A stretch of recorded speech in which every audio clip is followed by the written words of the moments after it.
रविवार किसका दिन है? सूर्य भगवान का। रविवार वाले दिन व्रत रहने से जीवन में असाध्य से असाध्य रोग क्यों नहीं हो उसे। कोई व्यक्ति है जिसे बहुत अत्यधिक कष्ट है, दवाइयां भी अंग नहीं लग रही, कोई प्रारब्ध का ऐसा कष्ट है कि दवाइयां भी असर नहीं कर रही, ऐसे में वो रविवार का व्रत 1 वर्ष का 3 वर्ष का नियम लेकर रखे।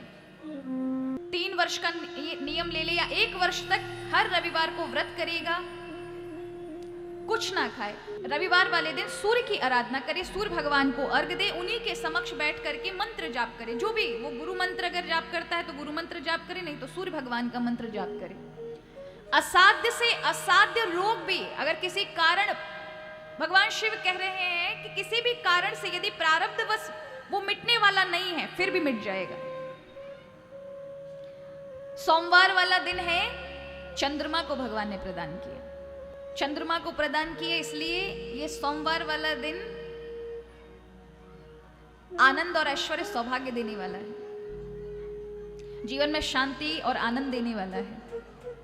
तो जीवन में जो सब सुख चाहते हैं उनको सोमवार वाले दिन शिव जी की आराधना करनी चाहिए। मंगलवार वाला जो दिन है ये भगवान ने दिया है गणपति को, इसलिए गणपति की बड़ी आराधना है, इसलिए हमारे यहाँ मंगला गौरी का भी व्रत रखा जाता है, देवी का भी व्रत किया जाता है इस दिन। सुख सौभाग्य चाहने वाली जो कन्या जिनको वर नहीं मिल रहे हैं, ऐसी कन्या व्रत धारण करें। जिसको बहुत अधिक कर्जा चढ़ गया हो वो मंगलवार वाले दिन गणपति का सुंदर मिट्टी का रूप बनाए। देखो आपको बताएं, गणपति का कोई उत्सव हो, नव दुर्गा का उत्सव हो, तो ये जो हम आजकल मूर्तियां खरीद के लेकर आते हैं, ये मूर्तियों से अच्छा है कि आप मिट्टी की मूर्ति लेकर आए, मिट्टी का विग्रह लेकर के आए। नहीं हो तो घर पे ही बना लो, छोटे से, जैसा भी आपसे बनता हो, उस भाव से अपने हाथ से बनाए हुए विग्रह की सेवा पूजा करने से महान सुख की प्राप्ति होती है। बजाय आप कहीं अन्यत्र से लेकर आए और केमिकल वाली चीजों लेकर आते हो, फिर उसको बहाने जाते हो नदियों में, नदियां तो वैसे ही मर रही हैं। मुझे कहने में बड़ा दुख होगा, लेकिन महाराष्ट्र जैसी जगह पर, मध्य प्रदेश जैसी जगहों पर, स्पेशली महाराष्ट्र में लोग गणपति को 11-11 दिन रखते हैं और फिर समुद्र के अंदर आप देखोगे किस तरह से गणपति को फेंकते हैं। वो केमिकल वाले जो पदार्थ से बना रहे हैं वो गणपति गलेंगे भी नहीं, तो लोग तोड़ रहे हैं बुलडोजर से उसको विसर्जन करने के लिए। ये कैसी पूजा है आपकी? 11 दिन तो आप में खूब श्रद्धा जागी, भाव जागे, और जैसे 11 दिन विश्राम हुए अपने ही देव का अपराध कर दिया। ऐसी पूजा लगेगी क्या? बिल्कुल नहीं लगने वाली। आपने पाप किया। आपकी श्रद्धा केवल 11 दिन, 7 दिन, 3 दिन ही है, उसके बाद अपने ही देव का अपमान, अपराध करते हैं। ये कैसे, किस प्रकार की पद्धति है? पहले तो समझना चाहिए गणपति के उत्सव क्यों किए गए थे। तो मान्य तिलक जी ने इसका आरंभ करवाया था।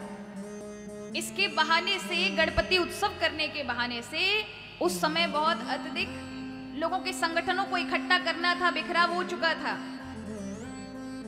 किस प्रकार से उत्सवों के माध्यम से पूरे सनातन परंपरा को एक किया जाए, इसके लिए उत्सव थे। समर्थ रामदास जी ने भी इन सब उत्सवों का आरंभ कराया।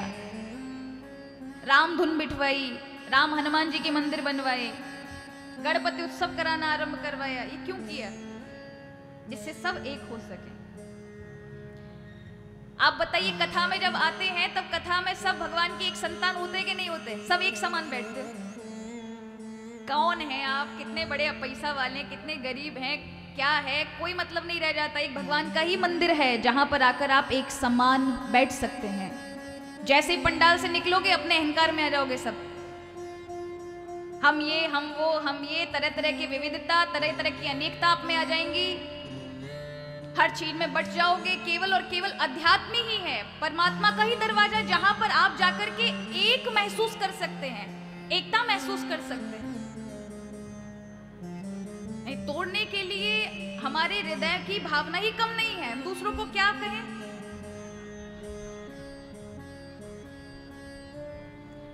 व्यक्ति की विविधता स्वभाव में है, इसलिए केवल अध्यात्म। आप देखो कुंभ का मेला लगा, करोड़ों लोग गए। वहां कोई पूछ रहा था कि किस जाति से हो, किससे हो?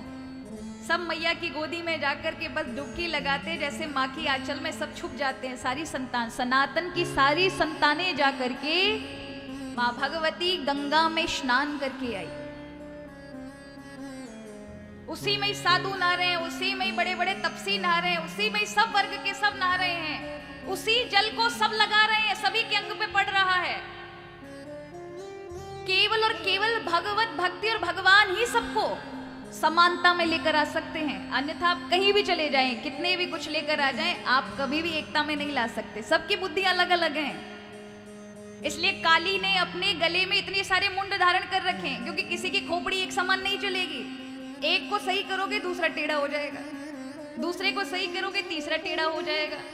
सबकी बुद्धि अलग अलग है, और सबकी बुद्धि को एक सूत्र में जिसने पिरो रखा है वो भगवती काली है। विभिन्नता वाले लोगों को भी एक करके रखे, वो केवल अध्यात्म है, परमात्मा की शक्ति है।